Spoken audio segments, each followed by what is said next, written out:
Good evening. Welcome to the Longmont Museum. My name is Justin Veach. I'm the manager of the museum's Stewart Auditorium, and I curate public programs. It's nice to see you this evening. Before we get going, I want to thank all the folks who make our programming possible: the Scientific and Cultural Facilities District, the Stewart Family Foundation, the Friends of the Longmont Museum, our many museum donors, and of course, our museum members. Do we have any members with us this evening? I thought we did. Thank you. We simply can't do all that we do without you. I also want to thank our media sponsors, the mighty KGNU out of Boulder. You may have heard of it. It's a town just south of here. And the Longmont Leader, your source for online news here in Longmont. And I want to give a shout out to Longmont Public Media, who's live streaming this evening. That's right, we're blasting ourselves out to the World Wide Web via Facebook, longmontpublicmedia.org, and I do think we may be on cable, public access cable, Comcast, channel 8/880. Anyway, how about that? Oh, big stuff coming up. We've got a fall full of great programming. Just lots of stuff. If you haven't grabbed our newsletter yet, please do so on your way out the door. There's lots of great stuff coming up. And we also just broke ground and launched a capital campaign for a new museum expansion, if you haven't heard. And we're very excited about that. We're going to be adding new gallery space, a dedicated children's gallery, a new lobby and entrance, an expanded courtyard with a dedicated performance pavilion. It's going to be terrific. And there's still some dollars to be raised. So feel free to drop a check on your way out the door. Anyway, without further ado, let's get on with this evening. Tonight's program is offered in conjunction with our agriculture exhibition, where we've paired artists with farmers to see what sort of art comes about. If you haven't seen the exhibition, it's up through the end of the year, and it's certainly worth a gander. Tonight's program is also part of our ongoing Voices of Change series, co-presented with the Longmont Multicultural Action Committee, LMAC for short. LMAC is a city council-initiated effort that inspires Longmont residents to take individual and collective action to promote cultural understanding, inclusion, and involvement. LMAC was created specifically to address diversity-related issues with the goal of maintaining a welcoming community where everyone belongs. I want to thank Carmen Ramirez and especially Adriana Perea for their continued support and encouragement for the series, Voices of Change. And without further ado, let us welcome our panelists to the stage. Panelists.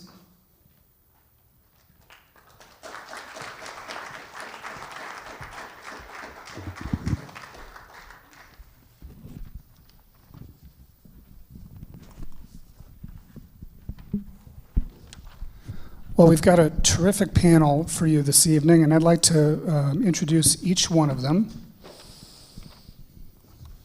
On my right, your left, we have Esther Blazon. She graduated from Longmont High School in 1968, and after marriage and the birth of her children, attended CU Boulder through a program for migrant workers' children. After receiving her undergraduate degree, she worked as the first director of bilingual education for the St. Vrain School District. Later, she obtained a master's degree in counseling from the University of Northern Colorado.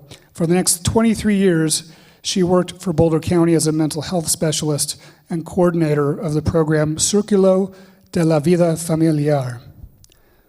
Not the best pronunciation, but not too bad. Active in many community and volunteer organizations, Blazon was one of the founders of the Boulder County Latino History Project and served as the chair of its advisory committee. Next up, born and raised in Colorado, Ricardo LaFore has been a Chicano community activist for 54 years. Over the years, he has held several high-profile jobs, including Denver District Director for former U.S. Senator Ben Nighthorse Campbell, Executive Director of the Colorado Migrant Council, Head Start Director for the City of San Francisco, and Family Resource Coordinator in Denver Public Schools. In 2006, he retired from the U.S. Senate and went to work for the Department of Homeland Security as a Congressional Affairs Specialist and Bilingual Public Information Officer. He is a member of the Chicano Movement Advisory Committee to History Colorado, where he lectures regularly on the history of the Chicano movement. These lectures extend to numerous high schools and colleges in the greater metropolitan Denver area. He is also a poet and a playwright, and is presently writing his memoirs of his 50-some years in the Chicano movement. He is a co-founder of Colorado Alliance on Latino Members and Authors, aka CALMA, who have as their mission the promotion and advancement of the Latino written word. He was featured in La Voce's series The Best Among Us, was on the Urban Spectrum's list of Hispanics who make a difference, and in 2003 was the recipient of the Cesar Chavez Leadership Award.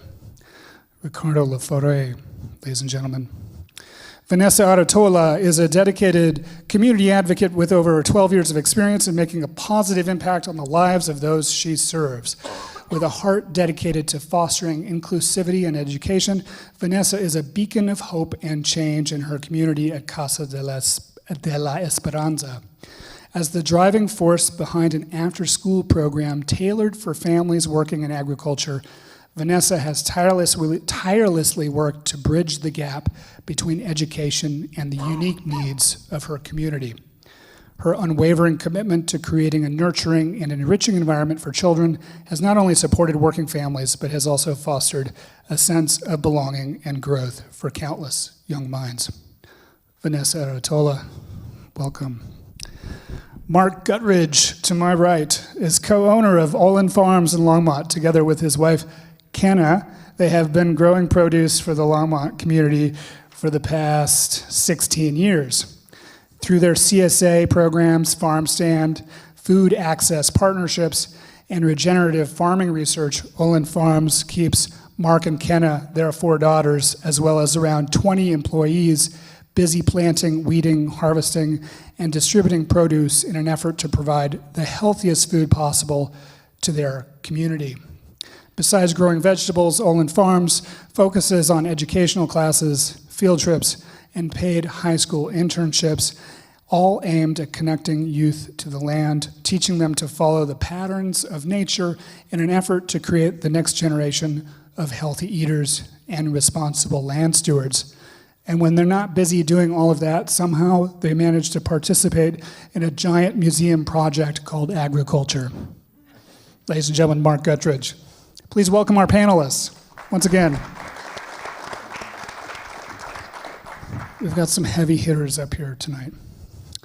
Before we start, I'd like to read the City of Longmont's land acknowledgement statement. We acknowledge that Longmont sits on the traditional territory of the Cheyenne, Arapaho, Ute, and other indigenous peoples. We honor the history and the living and spiritual connection that the first peoples have with this land. It is our commitment to face the injustices that happened when the land was taken, and to educate our communities, ourselves, and our children to ensure that these injustices never happen again. Thank you. And I promise I'm going to stop talking here in just a few seconds. The success of this place we call Longmont, this thriving, dynamic town of 100,000 people, is due in large part to the crops grown and harvested here in Longmont's early days through the first half of the 20th century. Wheat and the Longmont Flour Company, sugar beets and the Great Western Sugar Company, peas and the Cooner Empson Canning Company, etc., etc. You get the idea. But who were the people who worked in the fields to harvest the crops that made Longmont the success it is today? Where did they come from? What were their conditions like? What's changed? How did this change come about? What are conditions like now, and what work remains to be done? It is our hope that this evening's panel will shed some light on many of these questions and illuminate the people upon whose backs Longmont's success was built.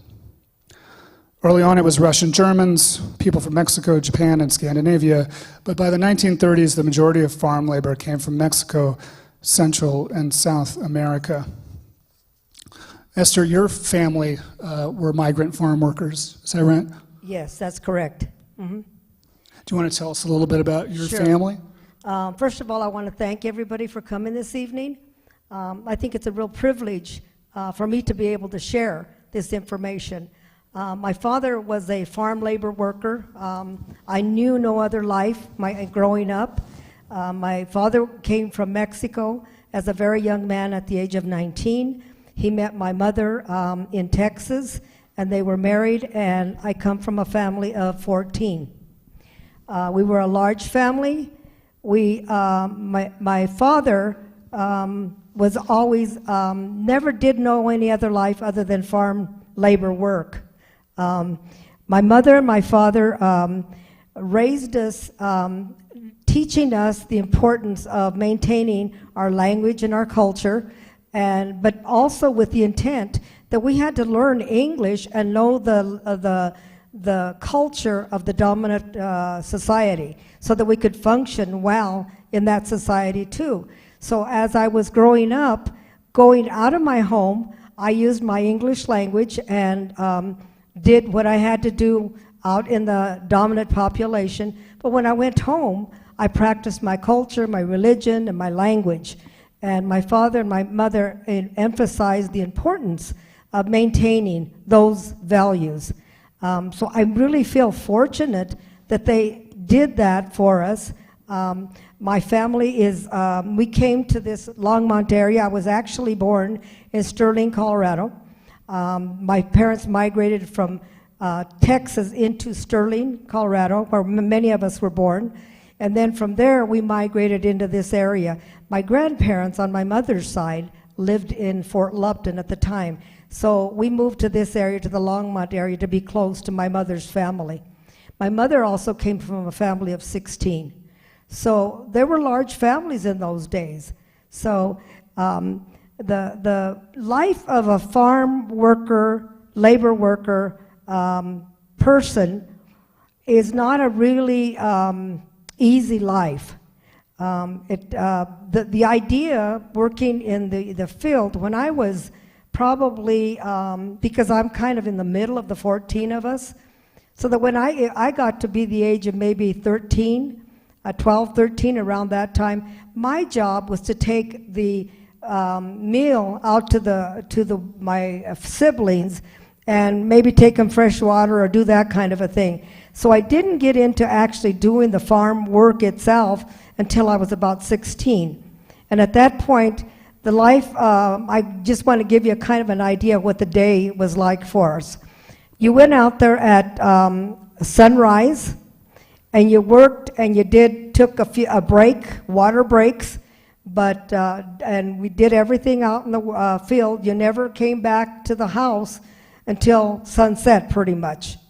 So it was a long day in the heat and the difficulties of not having access to a lot of things when you're out in the field. So probably the other thing I will say is that of my family, the working out there, I think, really instilled work ethics, good work ethics.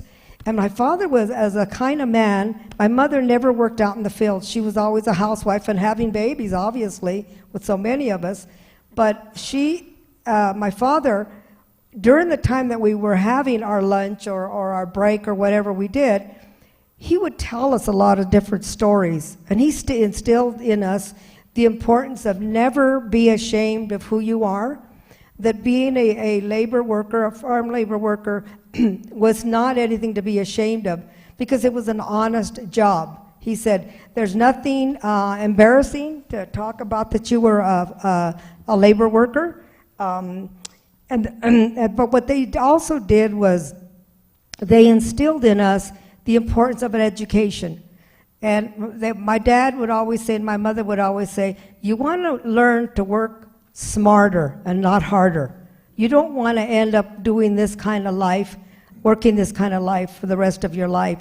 So we were encouraged to get an education, and so we did migrate from following the crop. We did migrate into the state of Nebraska to do the potato harvest. So in that sense, we didn't get back here to our what I call our home base until a couple of 2-3 weeks into the school year. So many of us started school 3 weeks late.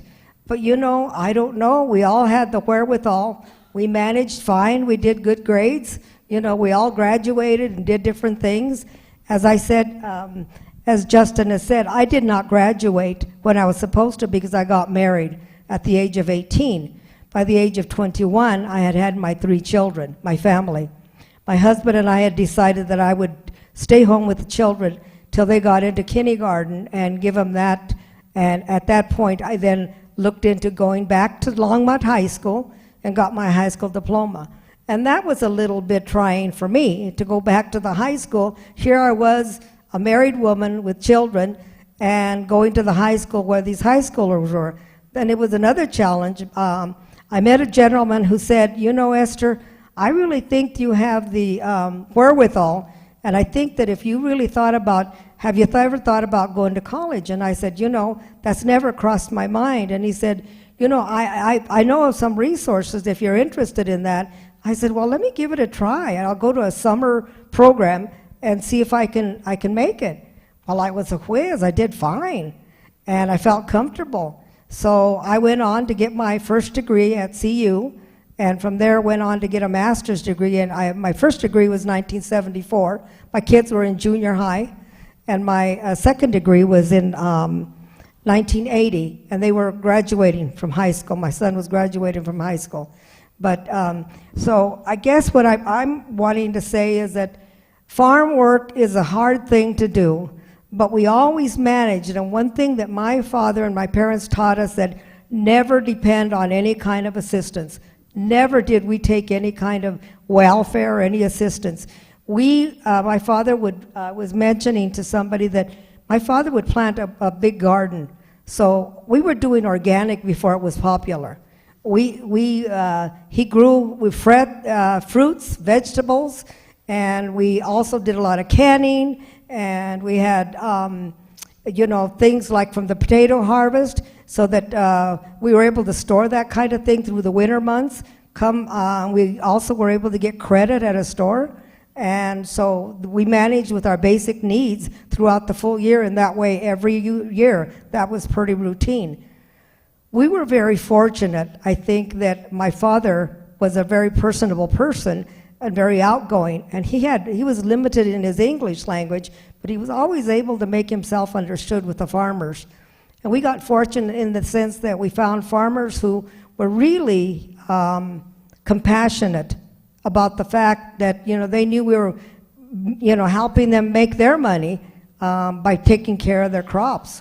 So they treated us well. The housing conditions were very limited. We always had almost little shacks that we lived in, and there was no running water, no facilities, no bathrooms, none of that kind of thing. So I would say that not everybody was that fortunate, because the farmer, with a handshake, my father was able to make ends meet, and they treated us good.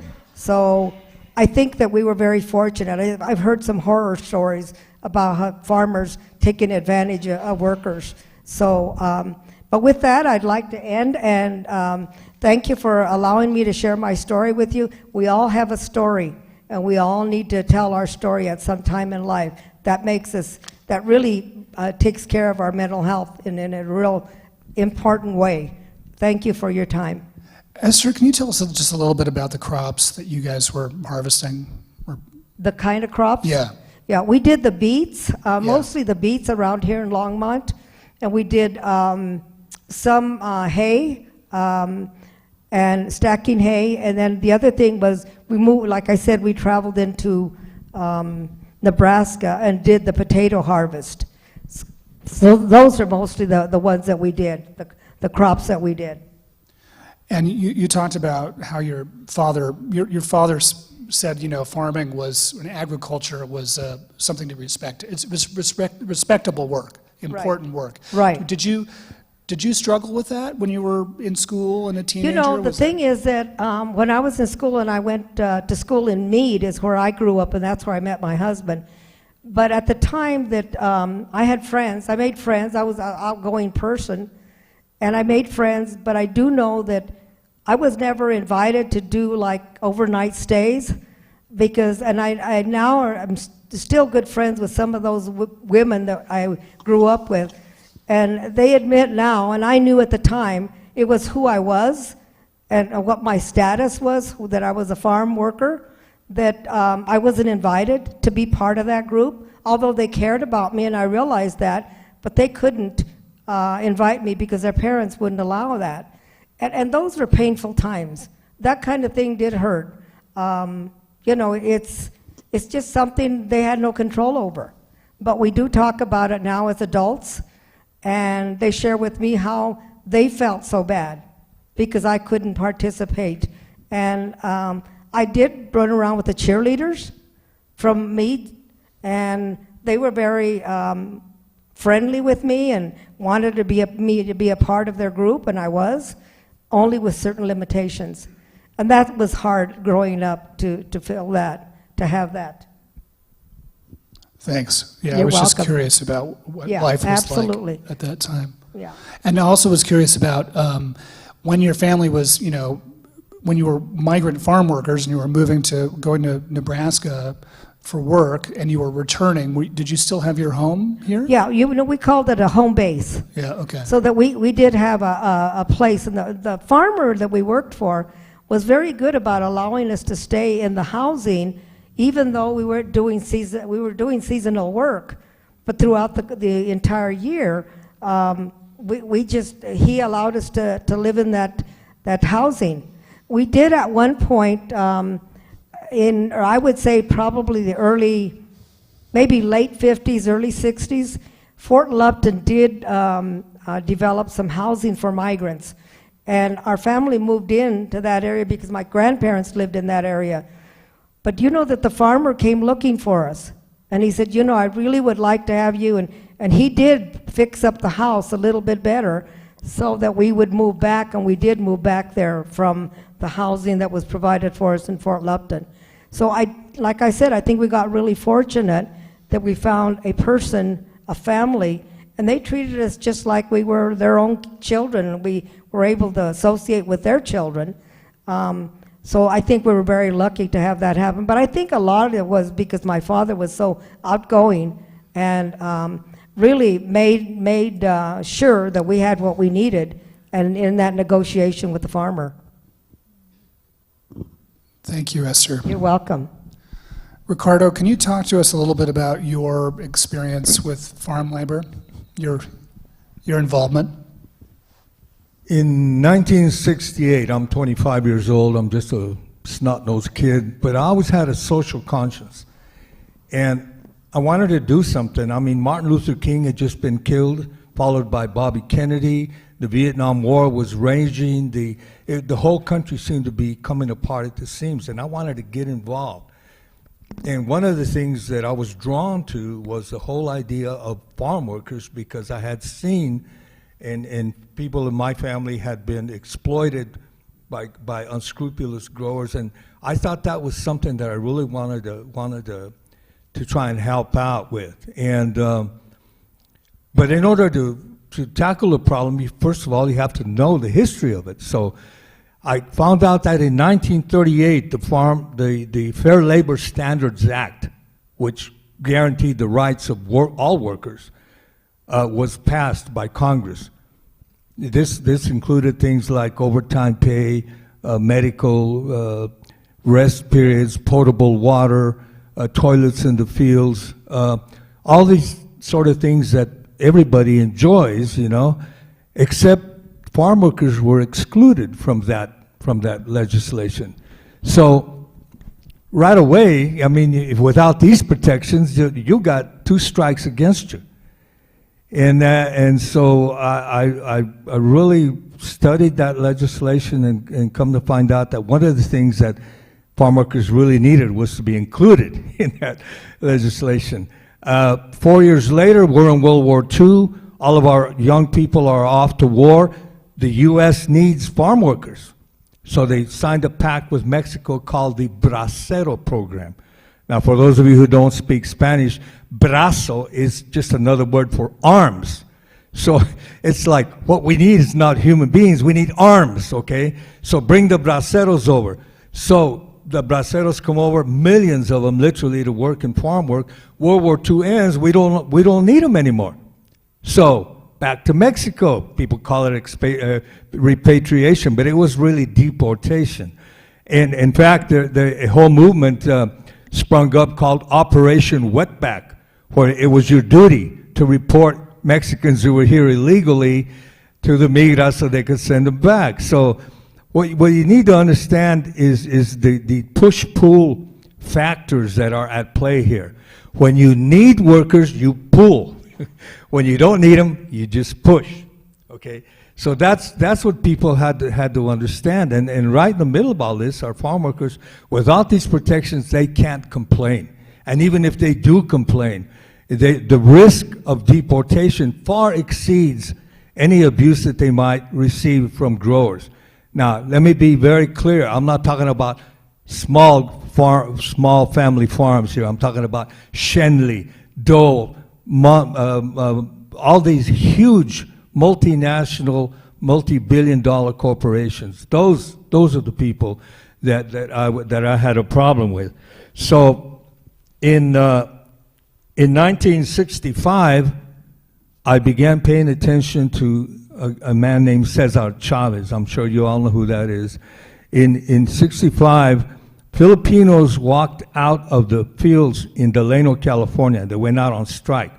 It's important to know this because I love history, and it's got to be told the way it is. A guy named Larry Itilong, a Filipino, was the first guy to walk out with his workers. 2 weeks later, Chavez and the Mexicanos walked out to join that strike. And Larry, being the practical man he was, realized that there were far more Mexican farm workers than there were Filipinos, and so Chavez became the de facto leader. And Chavez was a really good choice because, one, he spoke English, he had an almost saint-like persona, he was a farm worker himself, so he knew firsthand the problems. And he had a strict adherence to nonviolence, which made him more palatable to people who might want to support this union and this effort. So Chavez was the right choice at the right time. In 1975, I had by then gone to work for the Colorado Migrant Council in Denver. And I met Chavez in 1975. He had come to Denver to promote a documentary called Fighting for Our Lives. And incidentally, that documentary was one of the 5 nominees for Best Documentary at the Academy Awards that year. It didn't win, but it was one of the nominees. And if you haven't seen it, I think you can download it for free on the internet. It's called Fighting for Our Lives, and it's the story about the grape strike in the Coachella Valley, California. So I met him that first time, and it was really quite extraordinary because the first thing you notice about Chavez is he was about 5'6". You know, he wasn't very tall, but when I hugged the man, it seemed like he grew up to be like 7 feet tall. I mean, I just loved the man, and there was like an aura about him. There's almost a saint-like kind of quality about the man. We would meet different times later on, but that first meeting was very special. So I became a full-time volunteer. In addition to working at the Migrant Council, on my spare time, I volunteered for the United Farm Workers Boycott Office in Denver. And that was a really great experience for me. I come to find out that some of the legislation that the United Farm Workers are particularly noted for is the outline of the short-handled hoe. Anybody know what the short-handled hoe is? It's called El Cortito. There you go. Okay, so you say to yourself, all right, so what's the big deal with the short-handled hoe? An innocuous thing like this. I'll tell you why it's so important. Imagine this.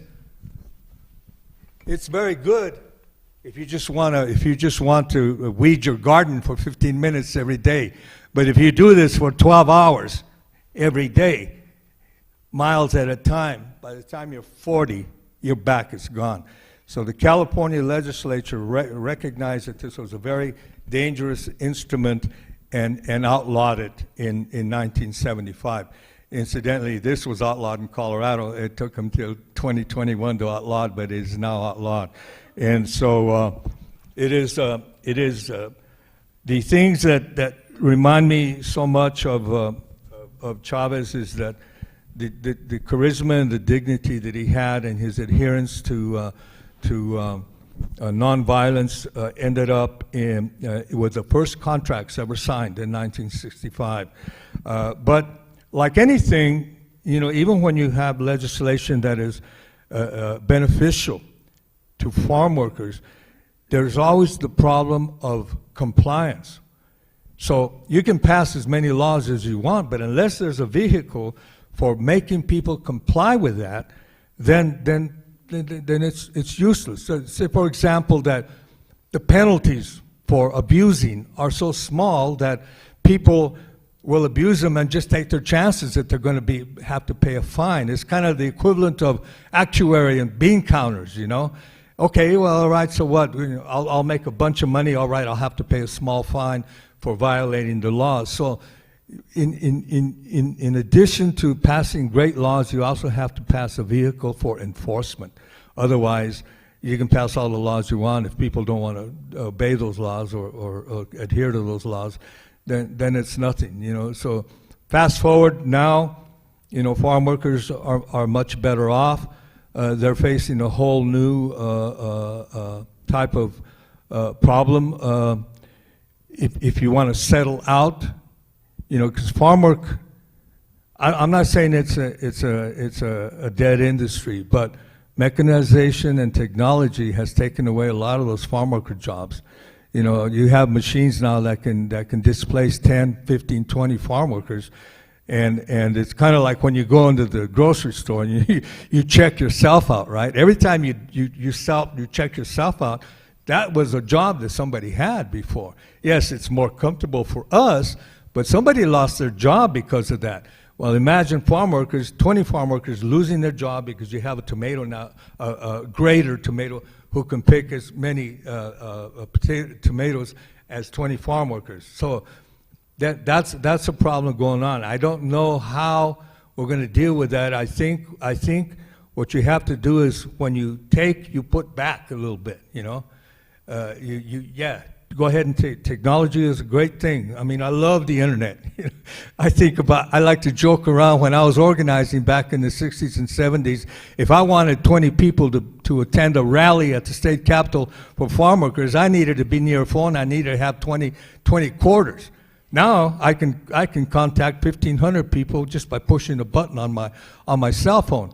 So I like to joke about that, but that's again another example of how technology gives, but it also takes away. So I'm not real optimistic about the future for farm workers.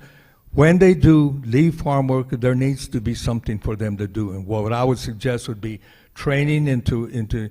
I understand now that with the pandemic and everything, there are millions of jobs available.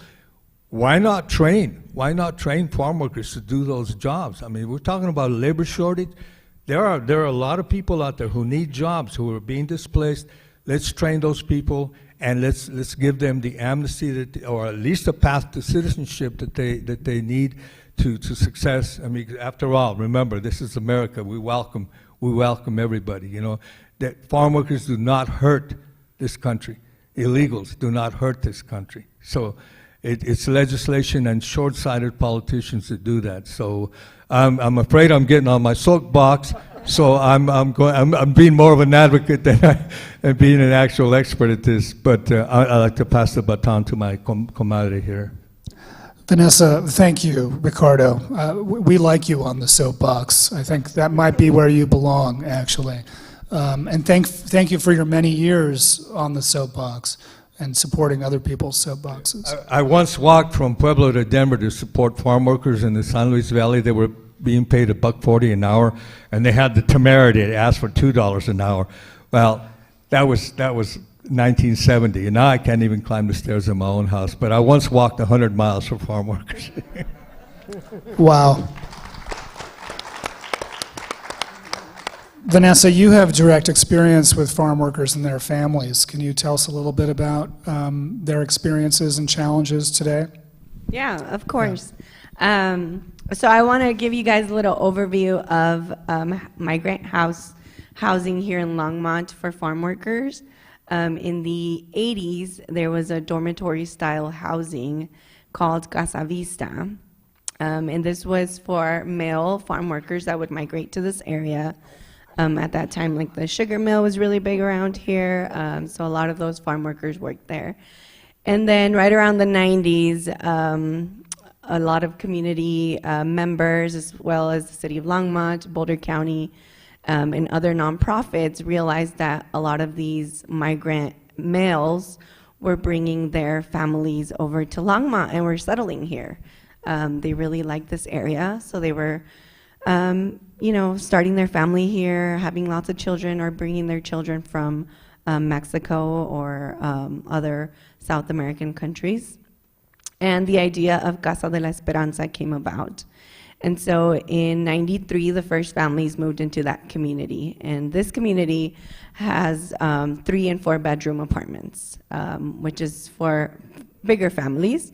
At that time, I think most of the families were having 4 or 5 children, maybe even larger children in the homes. Right now, I don't think we're seeing that as often. We see smaller families with 1 or 2 children, or we even see a lot of people that don't want to have children yet. So that has changed a little bit over time.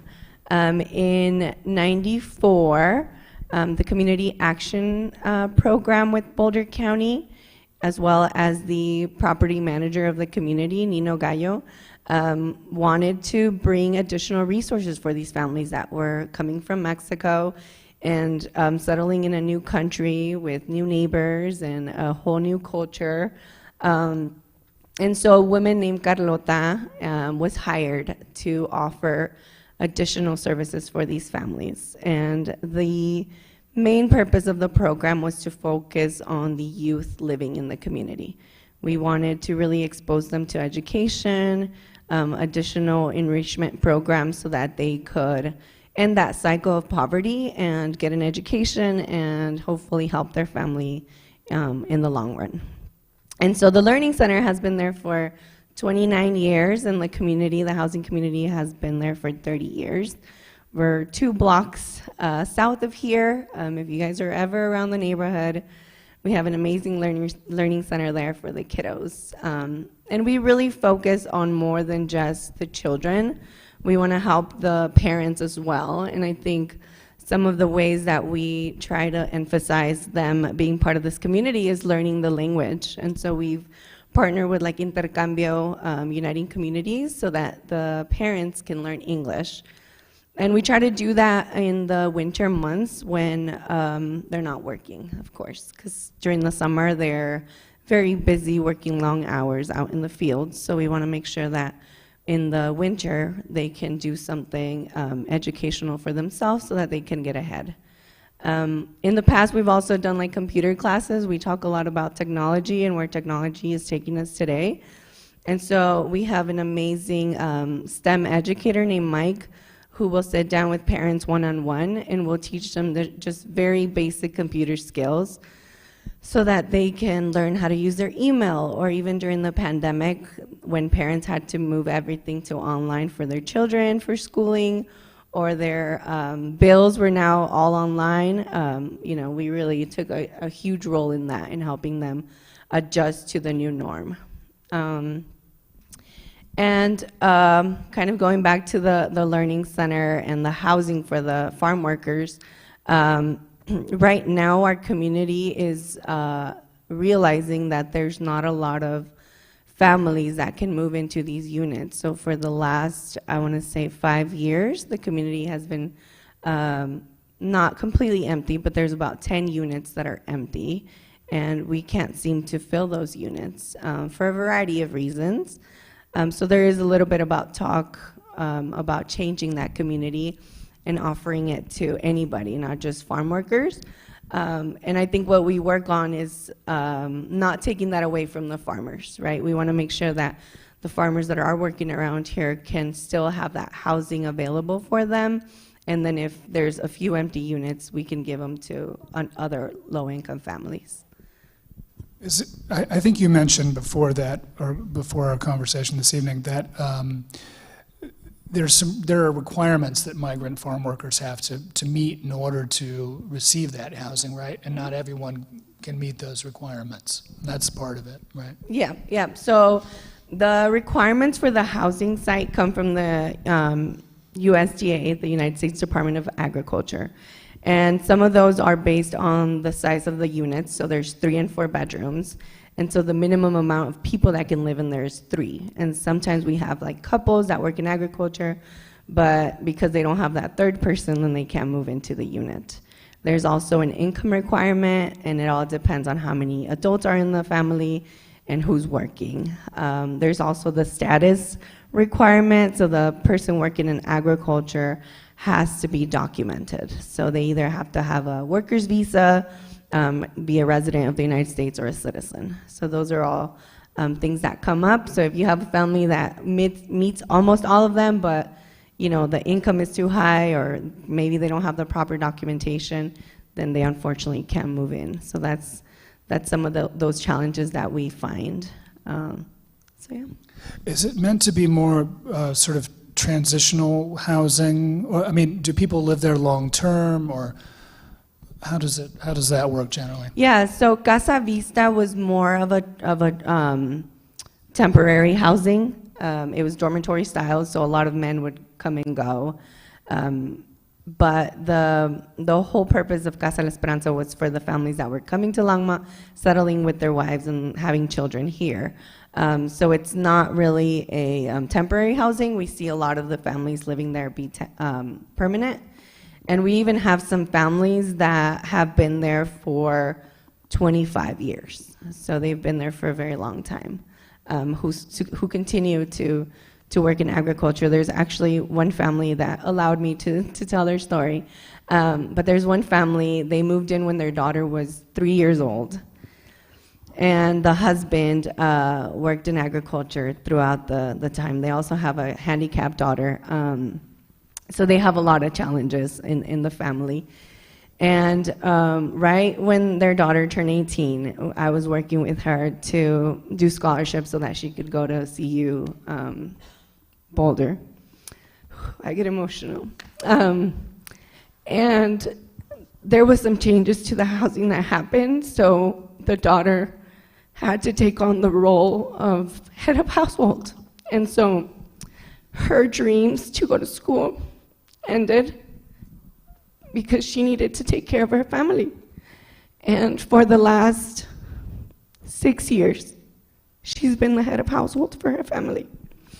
And so you really see, children that are born in low income and who come from a different country, and they come here to live their dreams. And unfortunately, because of different circumstances, they have to help their parents, and that's what they do.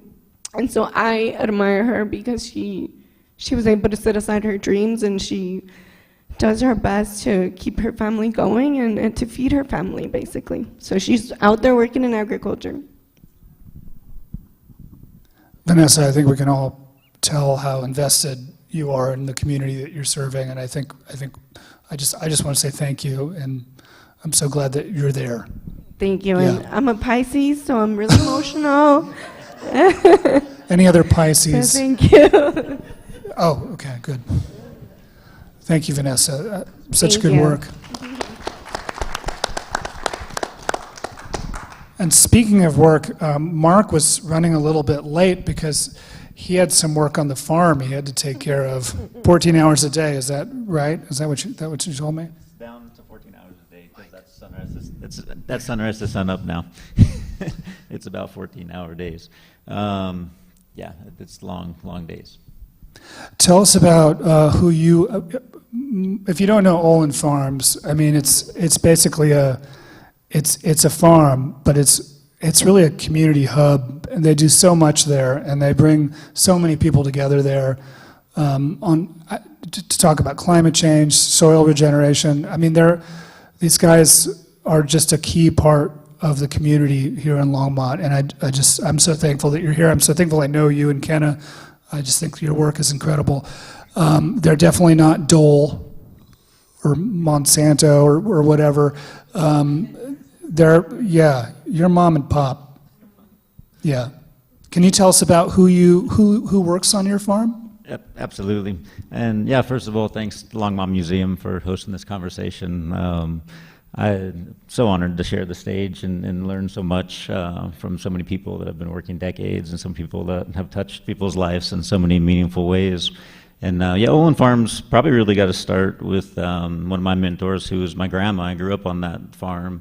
My grandma Lee bought that property in the 70s, and I grew up there with my mom and my sister and my grandma. And so I was, as the only boy, I was a lot of the field labor, as you might imagine.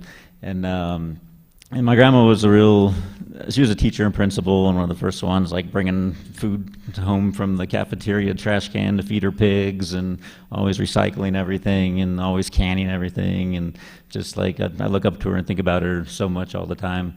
And when we were backstage talking, like, it was the exact same stories with these guys over here. It was really touched my heart. And so first of all, thanks to the Longmont Museum for hosting this conversation, and for everyone for coming out and taking part. Labor's like really evolved. Like, I never thought I was going to grow up and be a farmer. That's crazy. Like, I wanted to get out the farm as quickly as possible. Spent 5 years down in Dallas studying environmental engineering. Realized I was crazy to leave Colorado, and quickly came home, and I was living with my wife Kenna in Lafayette and starting our family there. And that's when my grandma Lee started to show signs of dementia, and I knew how much the farm meant to her. And being from a Latino family, Kenna was like, we take care of our elders and our houses. And I was like, wow, that sounds amazing. Let's go back to the farm and take care of Lee. So that's really where everything that started with Ollin Farms, was Ken and I moving back. And when we started having our gardens and growing, we wanted our girls to grow up with the same thing that I had. So I got chickens and sheep and started planting gardens, and used my master's degree in water resource engineering to design this big drip irrigation system that like grew way too much food for one family.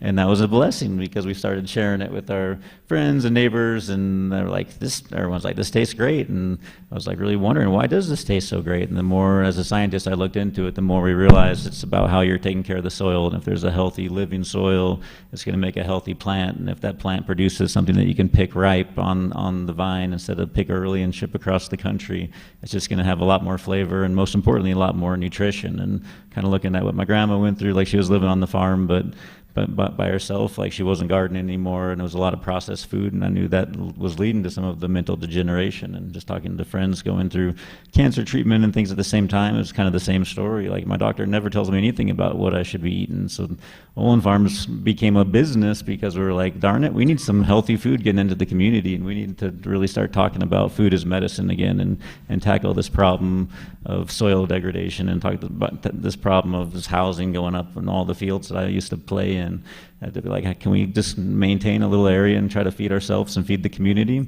And so that's when Ollin Farms got its start 16 years ago. Ollin's an Aztec word meaning constant motion or constant change. We knew that no 2 days on the farm would ever be the same. It was going to be an evolving process. And yeah, that, like, I'm having all these memories, like, talking about migrant workers, never something that really was in my head, but something I experienced. Like, back in the 80s, I was going to Indian Peaks Elementary. I took the bus, and instead of going straight to Indian Peaks, I was kind of on the country loop that picked up all the white kids that lived out in the country, and then went straight down Quail Road right here, took a left, and had 3 stops picking up migrant kids from the same, from the shacks. I remember the pictures in my head of all the dads out working in the field, and all these kids just loading onto the bus. And then, so I think the families were here in the mid '80s, I'm pretty sure.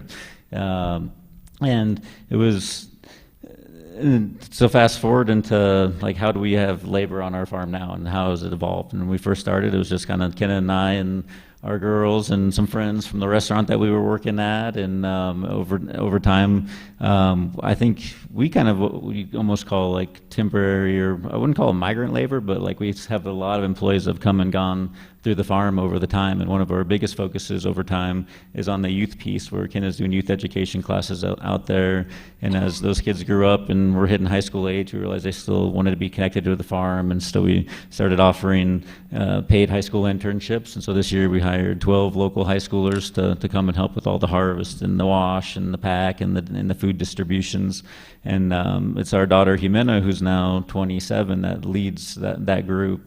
So all four of our daughters, now I'm back at the farm ended up with my wife and our four daughters, and somehow recycling my same karma, and lucky to be surrounded my whole life with just like amazing, beautiful, feminine, wise energy. And that's really what separates kind of the industrial agriculture model that we've heard about from kind of the small, actually care, nurture kind of model. Like, we're not trying to extract things all the time. We're really trying to give back. And really come from a source of justice, and with our workers and with our family and with our community, just to be upfront and honest. Like, we don't need a stamp saying we're organic. Like, you come and walk our fields, we can talk to you about how we're managing our lands. Like, don't rely on a government stamp. You need to know who your farmer is and where your food is coming from. Is this the future? I mean, should this be the future of farming? I mean, we should be moving away from big ag, right? Because that's not sustainable, obviously. Well, the reality is there's not big ag left in Longmont, and the really sad reality is there's not even agriculture left in city limits of Longmont. Like, we kind of, over the last decade or two, like city council and mayors have pretty much agreed to sell off like all the private ag land instead of making more open space. The little bit of open space we still have is none of it's in food production, it's hay fields. So there's not really farming going on, in my opinion, inside city limits.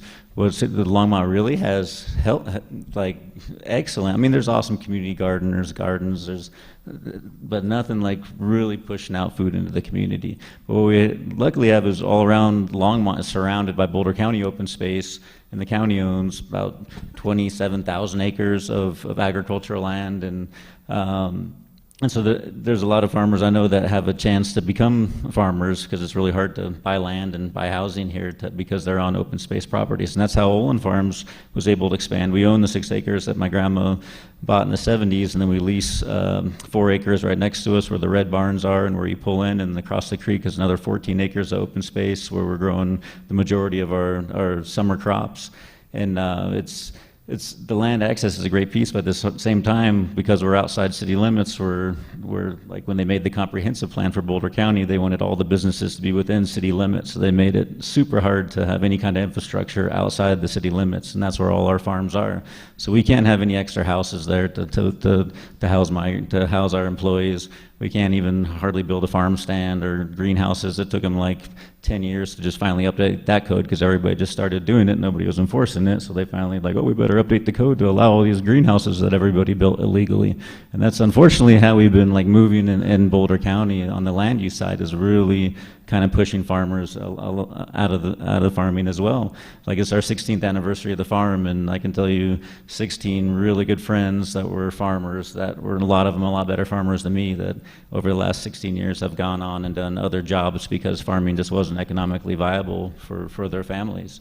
So it's we're kind of an endangered species. I think farm workers are kind of an endangered species, but thankfully, I think there's a lot of young farmers getting interested, a lot of young people wanting to get back to the land. I've never seen a bigger surge of kind of young, kind of permaculture-minded farmers that are really first focused about building soil and giving back to the land, and then thinking about how to feed their community after that. That's the only way you're going to have really high-quality food. And but unfortunately, they're all on small private lands. None of them are really scaling up more than a couple acres. They don't want to take on employees and have to figure out the housing and all that kind of stuff. So there's tons of young talent in the community now.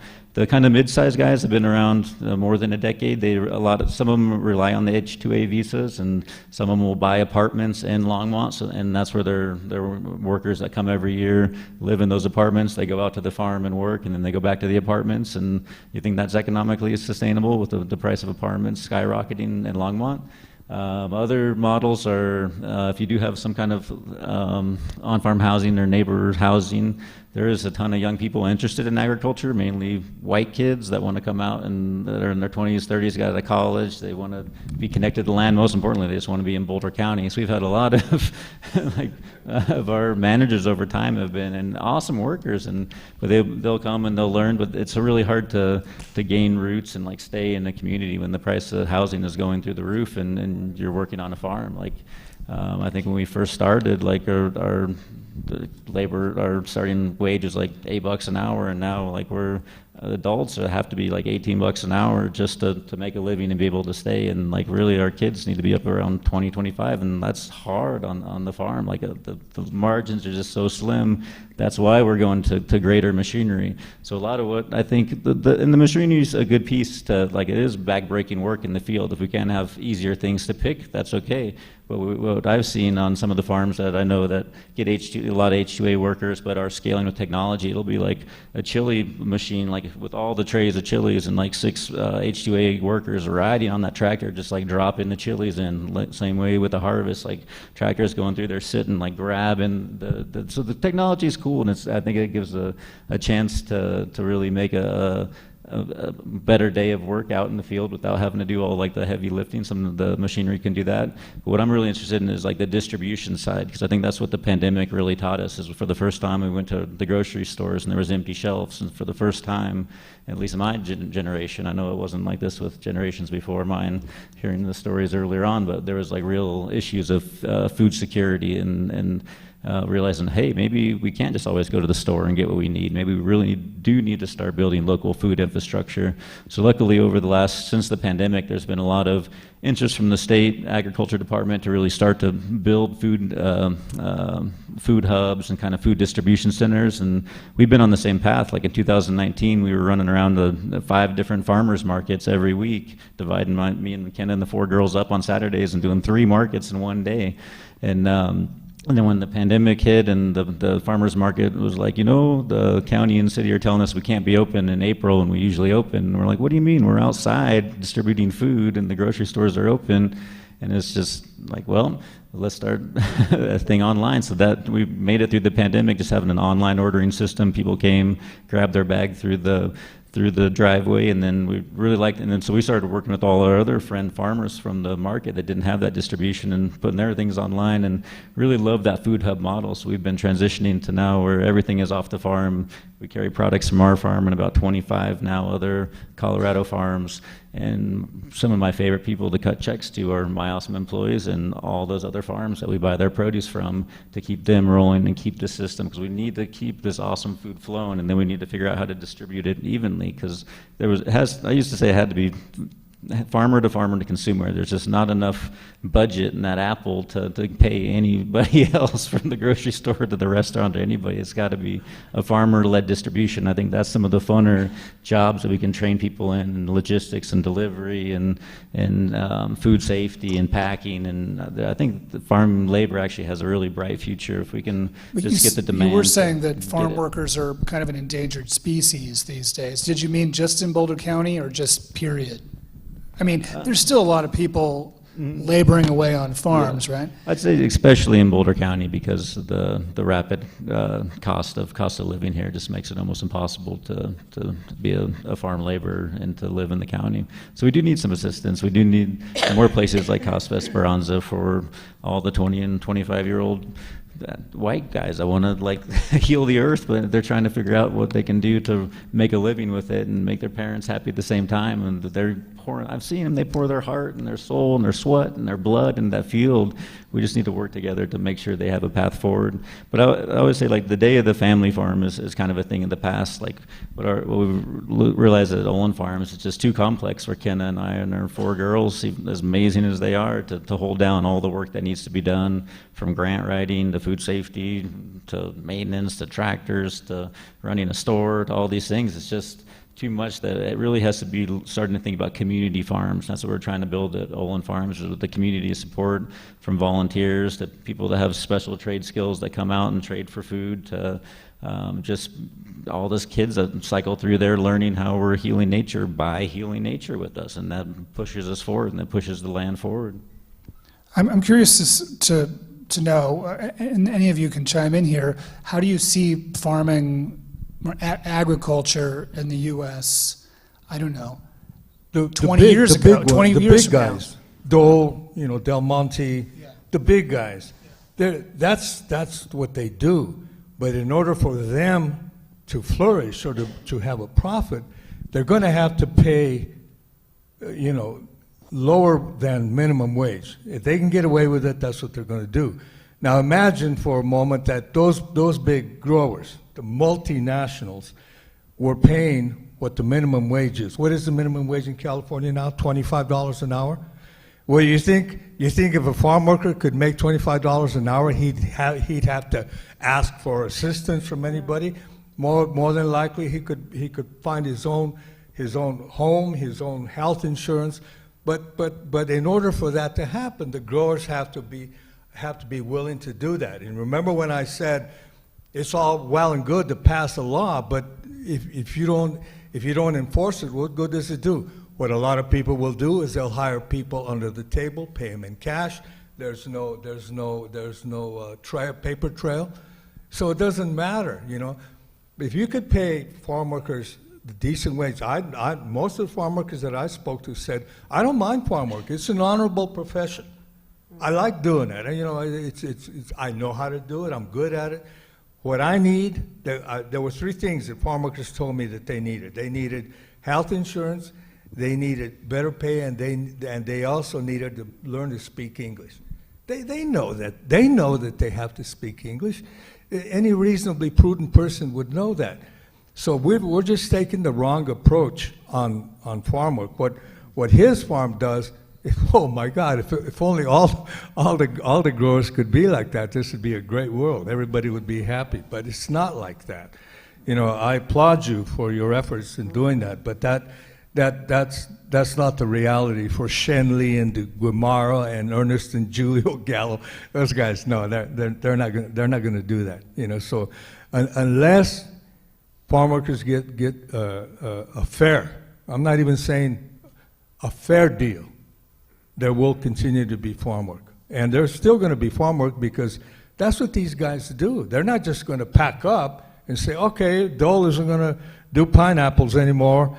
No, that's what they're going to do because that's how they made their fortune. So they're going to continue to do it, and they're going to try and skirt the law, and they're going to try and get around all the regulations and so forth.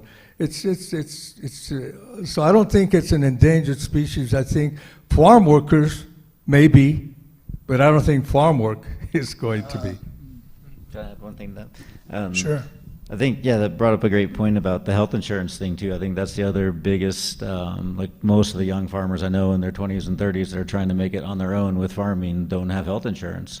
And us as Ollin Farms, that's on our list for the last 3 years. Like, can we provide health insurance for our employees? And every year the margins are just like this. We can't do it. It's just hard. And that's where we need some assistance right now. And for the last 50 or 60 years, we've had huge subsidies going to farmers to grow really cheap calories and cheap protein. And farmers got amazing at it. The insurance programs, when I got hailed out in 2018, twice, and almost lost everything, and we almost had to close the farm. There's no insurance available for farmers like me, for diversified vegetable farmers. There's just zero insurance. It's on you. If you want to have insurance from the USDA, you have to be growing a commodity crop, and often those insurance policies are tied to specific chemical regimes. All of our policies was written by chemical companies rather than farmers for 60 years because people weren't as smart as Chavez and realized that you had to be a participatory democracy. So that's what we're staging right now is can we as a community, as a country, start to be a participatory democracy, say, hey, this is what we want to see in our agricultural policy. This is, instead of paying farmers for cheap calories and corn and soy, can we maybe in ethanol, maybe we can pay them for actually healing ecosystems and training the next generation of land stewards? That could be an interesting concept to push forward. I think everyone's behind that, but how do we actually put numbers behind that? Because it's easy to dump your corn at the grain and be like, okay, here's your check, but how do you really show an impact of regeneration and healthy food and it's an ecosystem approach, and there's just much data all around the ecosystem. What are you going to grab and say, oh, this is what we should look at, that this ecosystem's moving forward? But that's a big challenge I think we can face. But I think a lot of the solutions and kind of need to come with a change in government policy, whether it's just having housing on your farm, whether it's being able to put up a greenhouse, whether it's be able to process a pig in your backyard and sell that, you can't do that. Whether it's able to milk a cow and sell that, you can't do that. Like, wait, there's too many policies that are designed specifically. All the small farmers are playing by the same rules that the big farmers are playing by, and it's a stacked deck. Yeah. You can't get past the bottom line. The bottom line, that's what rules. You can be as generous as you want to, as long as we're making a profit. But the minute that starts to cut into my profit, we're not. Farm workers have the deck stacked against them in so many different ways. Take the whole English language problem, for example. In 1978, I was called the Colorado General because a farm worker called me at my home. I made the mistake of giving people my home phone number. So on a Sunday, I get called there, and it turned out that they had an infant child that had died. And they were waiting for the body to be brought out so they could give it a Christian burial. Doctor came out and said, that baby was cremated a half hour ago. And I said, what? And he said, they signed the papers. I told them that this was a very economical way to deal with this.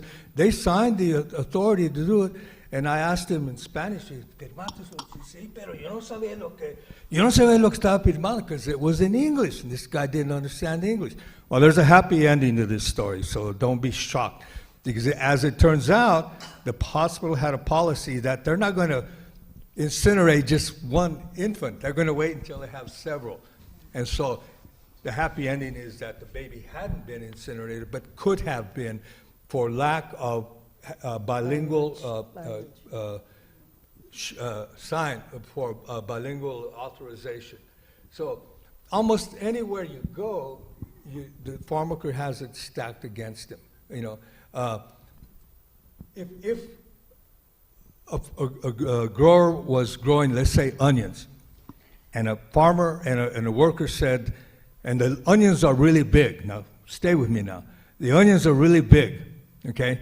So you can make a lot of money by piecemeal, by the bushel. How many bushels can you? But what the grower does, when the onions are big, he changes the rules to hourly. So it doesn't matter how many onions you top, now you're being paid by the hour. It doesn't matter, okay? You see, you get what I'm saying? If it was piecemeal, you can make a lot of money because the onions are big and you can make a lot of crates. But when it's big like that, you change the rules. So at almost every turn, because of low education levels, because of lack of English, it's stacked against them. And that's why Chavez and other people like us, that we committed ourselves to the farm worker cause. And I'm still trying to do it, but I've kind of not followed it so much anymore, so I'm not real sure what the latest is. But I understand that things are better. But until you have equitable justice, they're always going to be exploitable because of their condition, and also where they're coming from. Add to that the illegal status, that makes it almost impossible to get a fair shake, because you're doing a job, you're making somebody else rich, and at the same time you're despised by the community that you live in because you're here illegally. It's a lose-lose situation. I don't want to end on a bleak note. Yeah. I don't. I mean, it does seem. I mean, I love what you're doing. If that was the future of agriculture, that would be a beautiful future. I do think we're headed towards some big changes, right? I mean, there's this thing called climate change on the horizon, and I don't know that big agriculture, corporate farming, whatever you call it, is particularly sustainable. So there's going to be some big changes that have to occur there, right? I mean, it's like getting off oil a little bit, right?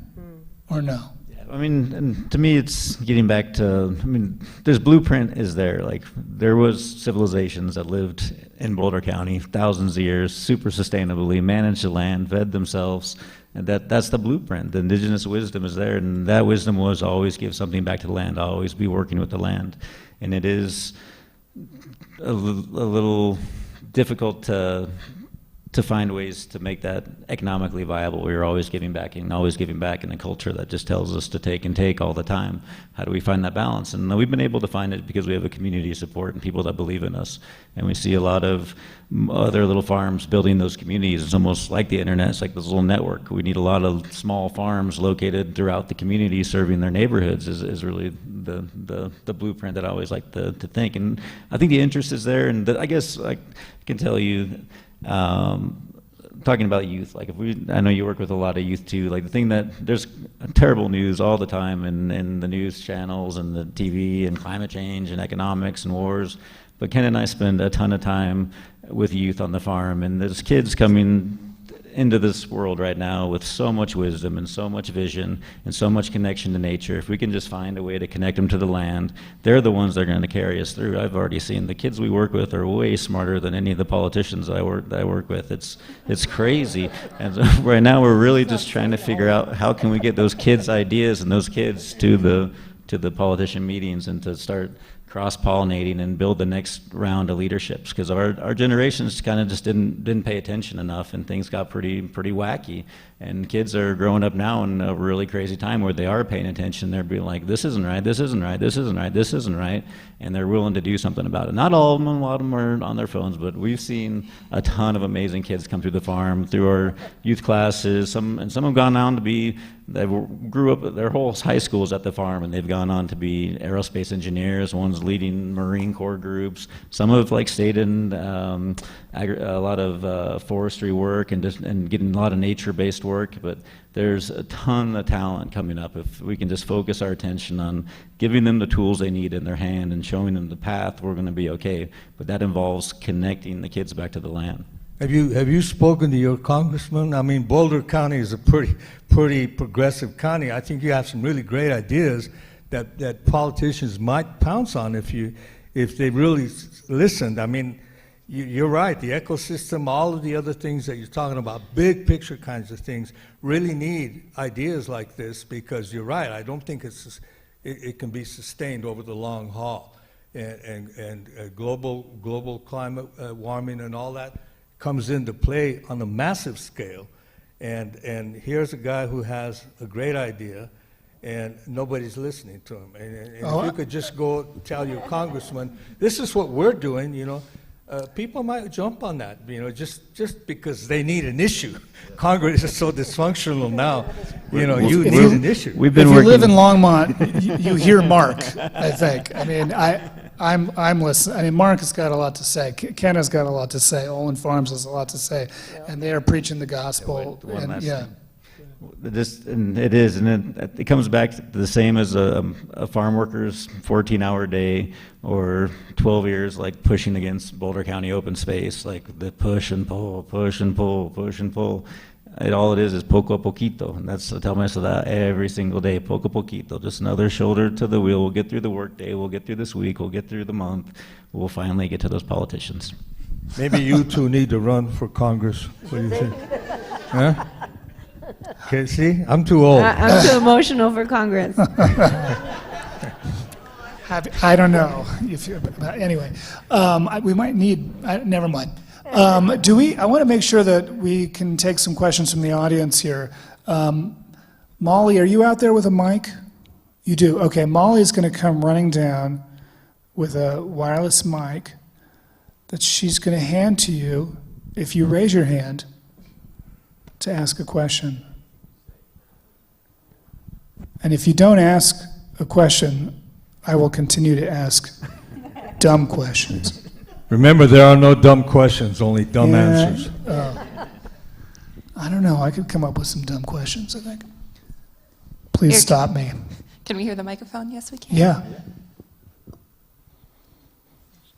What's the magic mic? Oh, here we go.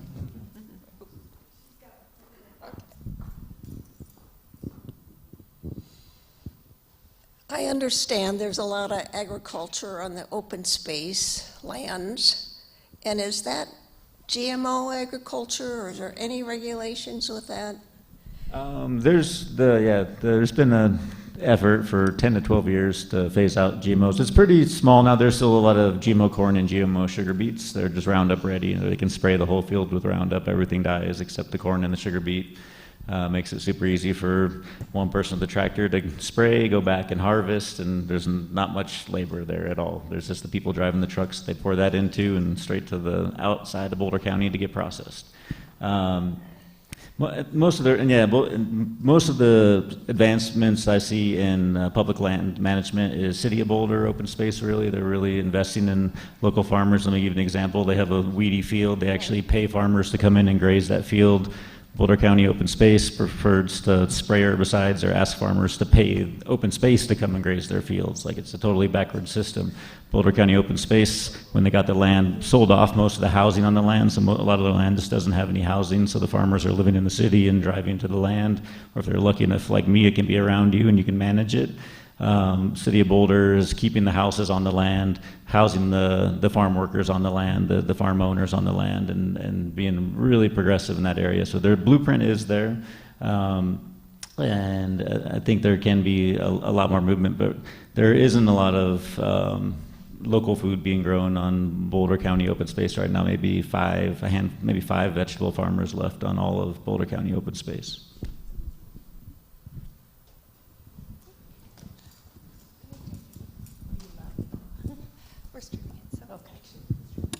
Vanessa, could you talk a little bit about the robotics? Yes. So our Casa de Esperanza program in 2007, the woman that I mentioned that started the program asked the children there if they were participating in their robotics program at their school. And a lot of those answers were no, because, again, a lot of disadvantages. There was transportation for them, so they take their school transportation, drops them off, and so they couldn't really stay after school, or parents were working, so they really didn't have that support, or money. They couldn't really join these teams because you needed to pay to join. So then she had the bright idea of bringing the robotics program into the Learning Center so that it was right at their homes, right outside of their footsteps. And so since 2007, we started with the high school students to start a robotics program. And then we went from high school to middle school, and then right now we have elementary. So it's a progressive program. They start as soon as they start school. So in kindergarten, they learn to code. And just last week, we were coding little mice to move down a track and get a piece of cheese. And so they start with very basic components of robotics, and then they progress to middle school, where they compete here in Altona Middle School. And then the high school program goes to DU Denver around March every year, and we compete there. And last year, our first Lego League, which is the middle schoolers, won 2 trophies, which we are displaying at the Learning Center.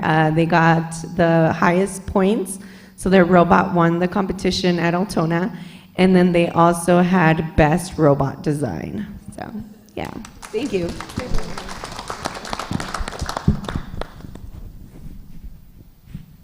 What do these robots do? Anyway. What do the robots do? The kids get a kit. So like let's talk about like the middle schoolers. They get a kit, and it's Lego parts. You guys know Legos, right? So they have like a big table, and there's a different design every year. So this year they're focused on like art. And last year I think it was like solar panels or something. So they have a different theme every year, but they have to program their robot to do something. So it has to hit a lever or move something, and when it moves it, they earn points. So that's for like the elementary. For the high schoolers, it's bigger robots, and it's almost like going to like a basketball game where there's like an audience and you're cheering on your team. So it's that basic concept, but they're in a big arena at DU Denver, and the robots form an alliance. So it's 3 robots against 3 robots. They don't hurt each other, even though it does happen, but they have to complete missions, basically. So throw a ball or catch something. So it really changes every year. And the program that puts on this robotics competition is called FIRST, and they're worldwide, so they're all over the place. And the St. Vrain Valley School District, their high school team is really good. And they're called Up a Creek, and I think they've won like nationwide many times, but yeah. I'm old school. I have no idea what she's talking about. I'm still playing Miss Pac-Man. Esther, if you had access to a program like that back when you were a kid and your dad was farming, what kind of robot would you have made? That's a good question. Or where would you be now? You know what I think? Because when I went to college, I mean, in high school, I never took physics. But I will say that when I went to college, I did really well in physics, and I really enjoyed physics. I had never been exposed to physics in my life. So I probably would do something related to physics. Yeah, and when we build the robots with the kids, we just talk about how we are surrounded by robots already, right? Like, you have a vacuum at your house that you program it, and it can vacuum your house, and in the morning your house is clean. So we really take those concepts, or even like farming, we talk about like, well, what can you build to make a better experience for your parents that are working out there? So we really take those concepts of their life today, and how can we build a robot, program a robot, and make it be part of our life today. Can you program a robot to use the short handle hole? Probably, and it wouldn't hurt the robot's back. And I don't want to take credit for any of the robots. There's actually a STEM educator named Michael Lozano. He's my coworker. He has been with Casa since 2000, so 23 years. And he is the genius behind the robots. I just write the grants, and I talk to the parents, and I do all of the background stuff, but he does the real work. Do we have any more questions? Okay.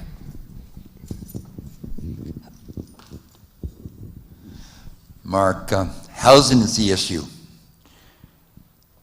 What are the regs that need to be changed so you can get housing on site? And are those county regs, city regs? And finally, can the state help? Great question. I think, yeah, they're basically county land use that most of the farmers I know are on unincorporated county land. So it's a land use policy that looks at there should just be one house on this land, and you can't add houses to an existing parcel kind of thing. So that you can have temporary. There's technically right now you can pull RV trailers in and out, and farmers are getting very sophisticated with kind of mini homes on wheels, you can imagine. And but yeah, so it's a land use thing we've been asking for years. To me, it almost would be nice to see it kind of back to like more kind of Casa Esperanzas, for where we can get a lot of young farmers that are all working on different farms, working together, almost in a fun dormitory setting. I know a lot of them are in their 20s, would kind of like to be like that. To repurpose some of these old buildings to be housing. But at the state level, absolutely. I think there's some really fun things happening at the state level around health insurance right now. I think we should lean on the state heavy to pilot a program to make sure that all farm workers have health insurance in this state. Would be an amazing thing. They're dabbling in universal health care and what that could look like. Hey, let's trial it on farmers. Why not? And also with, I'm not sure on the housing side of them, with the state, because all the housing rules are so county focused. But the more we talk to our county commissioners, the more we talk to the land use department, how can we have some exemptions for working farms to build housing on there? Or yeah, I think that there's definitely ways to push and get some results.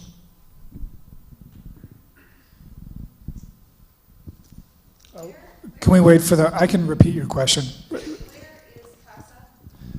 We're at 1520 South Emory Street, 2 blocks up, right behind like the Woodley's. The Woodley's there. Yeah, Woodley's Furniture. It's right just to the east of there.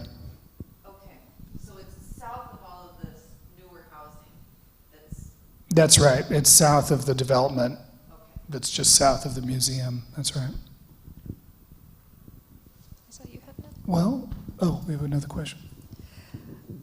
Is the H-2A visa important for farm workers in Boulder County, and is it reliable? Are you talking about the guest worker program? Yeah, is that 2A? I can't remember the numbers. I have a problem with the guest worker program because, first of all, in order to qualify for the guest worker program, you have to show that there aren't any local people able to do those jobs.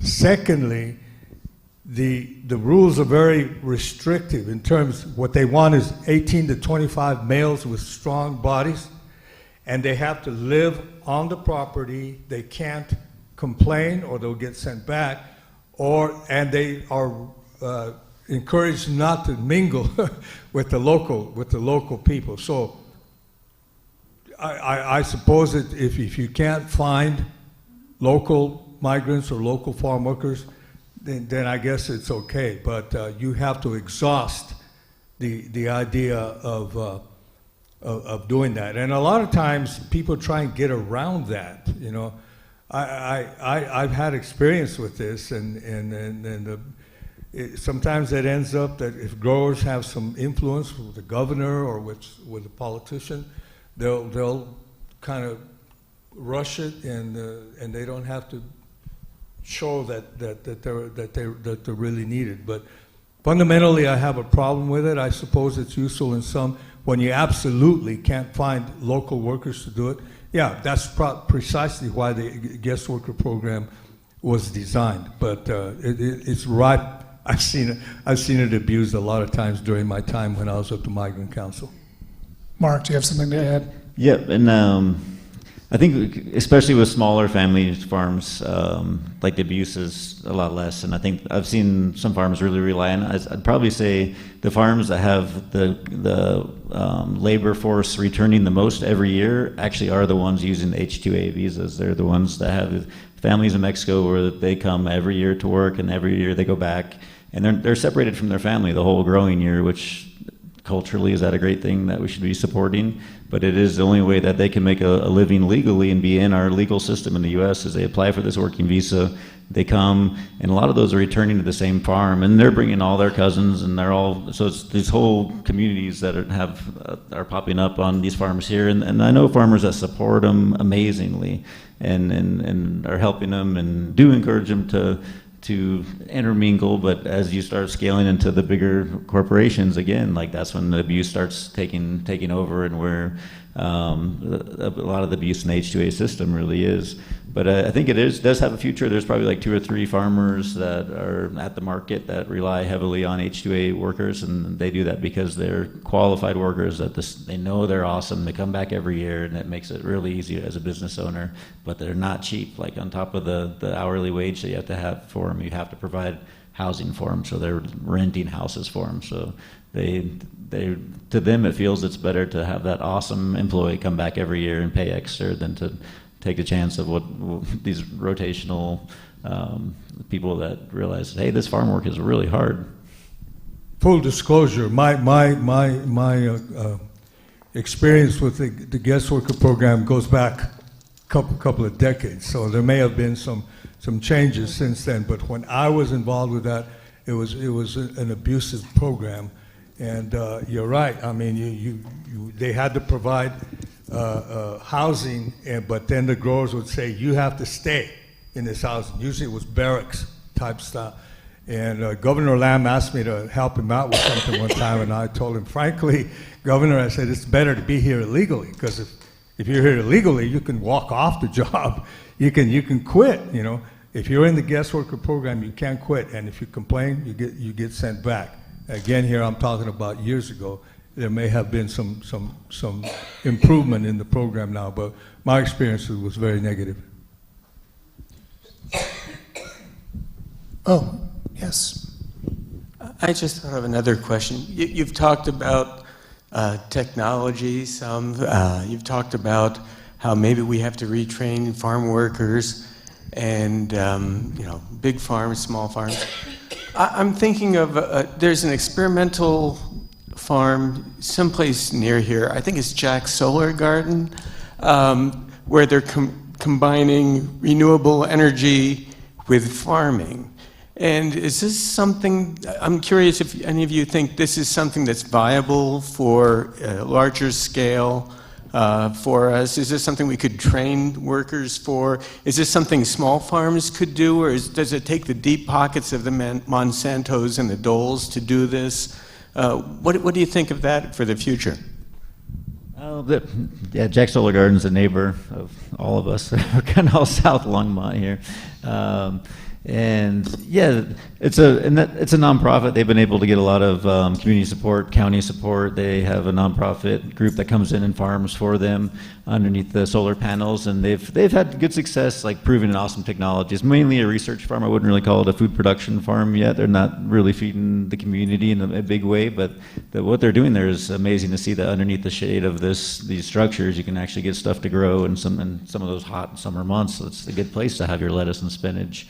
So there's kind of a hybrid model there, but the scalability is a little interesting, but it does kind of show that there is another kind of trend showing up that the day of the family farm is going away, because most of the emerging farms are these new nonprofit farms that rely a lot on being able to get grants and be able to get donations to pay the bills and to pay their farm workers. It's not the veggies coming out of the ground always that are supporting these nonprofit farms, and it kind of makes it an interesting playing field. And like, even we looked at taking Ollin Farms as a nonprofit a few years ago, and we're like, more government paperwork, yeah, that sounds fun.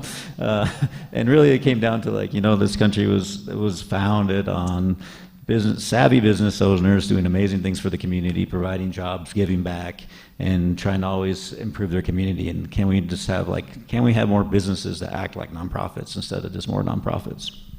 I think corporate farming might not go for it because it's an unproven technology, and they're not always on board with renewable energy and so forth.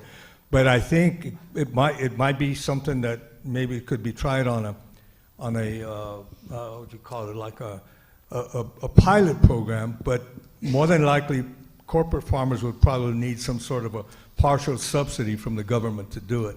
So the idea has merit. I think if only we had the guts to try something new and kind of do away with the old model, but you better replace it with something that's viable. So, but that's an interesting question. Thank you for that question. I think Jack's Solar Garden, I think they do tours there on occasion, so look out for those. I think they also have also offer some programming, like, do they offer like classes or something? Anyway, they have a good website if you want to check that out. We've reached the point where we need to wrap up. I think folks may stick around for just a little bit if you want to catch them and chat at all. I want to thank you all for coming, and I want to thank all of our panelists for joining us today. It was a great conversation. Esther, really appreciate you sharing your personal history. Absolutely. And your family's migrant history. Ricardo, your 54 years of advocacy work on behalf of farm workers is incredible. I'm the old man, I really am. Like I said, I once marched 100 miles, and now I can't get up the stairs at my house. So they call me El Viejito. If you need a hand, just give me a ring, will you? I'll help you out. Vanessa, please, I'm really grateful for the work you're doing at Casa de la Esperanza. Please keep at it. And Mark, of course, Ollin Farms is such a jewel here in Longmont and in Boulder County. If you haven't been there, check out their website. They constantly have things going on over there. Yeah? Right, yeah. 2 days. Fall festival in 2 days. Yeah, the first Saturday of every month we have our Kids' Day. We're at the 10 to 2 at the farm stand. That'll go all the way into December, where I give hay rides, see the sheep and chickens. The farm stand's open. We have other farmers pop up, and I love it because it's like our most diverse day at the farm. It's amazing to see, and they've got a great food truck that'll show up. You can eat, you can buy vegetables, you can have good time. You can talk to Kenna and Mark. Hang out at the farm. All right, maybe I'll see you there. Thank you all for coming. Thank you. Oh, just one last plug. Next week we were supposed to have a concert, and our band canceled on us. So instead, we're showing a film that was up for the Best Picture in 1976. It's Bound for Glory, which is about the early life of Woody Guthrie as a vagabond folk singer. Speaking of farm labor, check it out. It should be good. Anyway, thanks for coming. See you soon.